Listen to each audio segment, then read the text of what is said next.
नमस्कार दोस्तों, मैं सुरेंद्र प्रसाद मौर्य। एक काफ़ी लंबे अंतराल के बाद मैं आज दोबारा आपसे मिल रहा हूँ।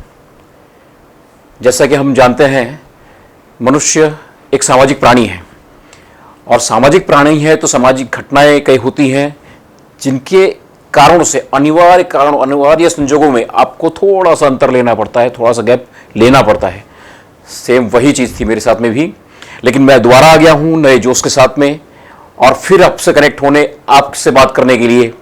और इस बार शुरुआत कर रहा हूं मैनेजमेंट की कहानियों से। और मैनेजमेंट की कहानियों में हम लेने वाले हैं आज सेल्स का गुण। सेल्स का गुण, हाँ देखिए, सेल्स कई बार होता क्या है कि अपनी टीम, अपना सेल्स पर्सन बहुत ट्राई करते हैं सेल्स करने का, किसी कस्टमर को कन्विंस करने का, उसे कन्वर्ट करने का। उसे हर तरह के ऑफर दिए जाते हैं, डिस्काउंट ऑफर किया जाता है। क्वालिटी तो नो डाउट हम देते ही हैं, ऑफर करते ही हैं। क्वालिटी के साथ साथ में हम उसको एक्स्ट्रा डिस्काउंट भी ऑफर करते हैं।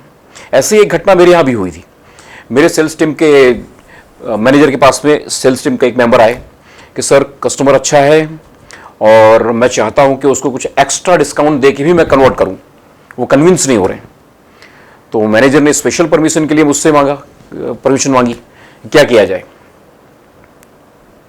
तो मैंने उनको एक बात कही थी, लेकिन वो मैं अभी नहीं बताता हूं, मैं लास्ट में आपको बताऊंगा। अब ऐसी सिचुएशन अगर आपके साथ में अगर होती है, आपके वहां आपकी कंपनी में भी आती है, आपके सेल्स पर्सन में आती है, तो क्या किया जाए?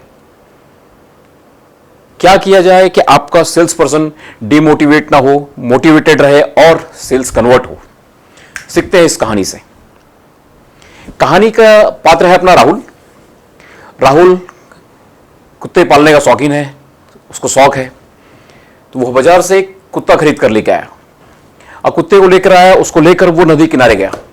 नदी किनारे उसने एक बात को नोट किया कि वह कुत्ता पानी पर दौड़कर चिड़ियों का शिकार करता है। राहुल को बड़ा आश्चर्य हुआ और वो इस बात से खुश भी हुआ, क्योंकि शिकार करना उसका शौक था। लेकिन अब एक तो एक्स्ट्रा हो गया कि उस कुत्ते को सिर्फ इशारा करता, कुत्ता जाता, पानी के ऊपर दौड़ के जाता और पक्षी का शिकार करके लेके आता। राहुल को हुआ कि ये एक एक्स्ट्रा ऑर्डिनरी गुण मुझे अपने दोस्तों में, यार दोस्तों में बताना चाहिए। मैं जैसे जैसे लोगों को बताऊंगा तो ये स्वाभाविक है कि एक्स्ट्रा कुछ हमारे पास होता है तो हमारा मानव स्वभाव गुण है कि लोगों को बताना प्राउडली, ये अंदर से फीलिंग आती है। वही सेम फीलिंग राहुल को थी। तो उसने सोचा मैं अपने दोस्त को बुलाता हूं कि चलिए शाम का डिनर करते हैं और साथ में शिकार करेंगे। तो उसने फ़ोन किया अपने दोस्त को और बुलाया। फ़ोन उसका आ गया। संडे का दिन, दोनों गए नदी किनारे शिकार करने के लिए। और राहुल ने अपने कुत्ते को इशारा किया और कुत्ता पानी के ऊपर दौड़ के गया और पक्षी का शिकार करके लेके आया। ऐसा एक बार, दो बार, तीन बार राहुल जब जब उसको भेजता था तब अपने दोस्त की तरफ बड़ी आश्चर्य भरी नज़र से देख रहा था कि शायद उसका दोस्त कुछ कमेंट करेगा, शायद उसका दोस्त कुछ कमेंट करेगा। लेकिन उसका दोस्त सब चीज़ें देख रहा था, लेकिन नोट कर रहा था, लेकिन कुछ बोल नहीं रहा था। लेकिन इस तरह 3-4 पक्षी का शिकार करने के बाद में उन्होंने शाम का समय हो रहा था तो घर जाने का निर्णय लिया कि चलिए घर चलते हैं।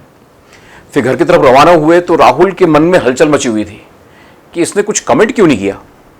तो उसने अपने दोस्त से पूछा, यार तुझे कुछ अजीब नज़र नहीं आया ये हमने जो अभी कर रहे थे उस दरमियान? तो उसके दोस्त ने कहा, हाँ नज़र आया ना भाई, क्यों नहीं आया? बोले क्या नज़र आया? बोले मैंने देखा तेरा कुत्ता जो है वो पानी में तैर नहीं सकता है। मतलब आप कितना भी एक्स्ट्रा कर दो, लेकिन जिसका व्यू नेगेटिव है, जिसकी थॉट के अंदर नेगेटिविटी है और जो निश्चय करके आया है कि वो आपके साथ में डील नहीं करेगा, आपकी चीज़ों को नहीं मानेगा, आपकी क्वालिटी को एक्सेप्ट नहीं करेगा, तो आप चाहे कुछ भी कर लो वो एक्सेप्ट नहीं करेगा। यही बात सीधा सीधा हमारी सेल्स पे लागू होती है। मैंने अपने मैनेजर से कहा था कि एक्स्ट्रा डिस्काउंट ऑफर करो, लेकिन मैं आपको गारंटी करता हूं ये डील नहीं होगी। और वही हुआ, एक्स्ट्रा ऑफर करने के बावजूद भी डील नहीं हुई। तो इस कंडीशन में इस कंडीशन के अंदर हमें यह ध्यान में रखना है, हमारे दिमाग में रखना है, हमारे टीम प्लेयर के दिमाग में रखना है कि हर डील कन्वर्ट हो ये जरूरी नहीं है। कुछ लोग नेगेटिव थॉट लेकर आए हैं, पहले से ही इंप्रेशन लेकर आए हैं नहीं लेना है, तो वो नहीं लेंगे। तो आप अपनी टीम को ये कहानी बताइए, उन्हें सिखाइए हर डील जरूरी नहीं है और डीमोटिवेट ना हो। अगर डील नहीं होती है तो उनका उत्साह घटना नहीं चाहिए, उत्साह बढ़ना चाहिए कि यस मुझ में गलती नहीं है, मेरी क्वालिटी में गलती नहीं है, मेरी ऑफर में गलती नहीं है, लेने वाले के दिमाग में ही फितूर है। चलिए आज की इस कहानी से, इस सबक के साथ में विराम करते हैं और चलेंगे अगली कहानी की तरफ। लेकिन आपसे मैं कहूंगा, लंबे अंतराल के बाद आया हूं, चैनल पे अगर नए आए हैं तो सब्सक्राइब कर लें और लाइक करें। अगर आपको लगता है कि वीडियो और लोगों के लिए उपयोगी है तो शेयर जरूर करें। और याद रखें, वह जवानी जवानी नहीं जिसकी कोई कहानी ना हो। खुश रहो, तरक्की करो।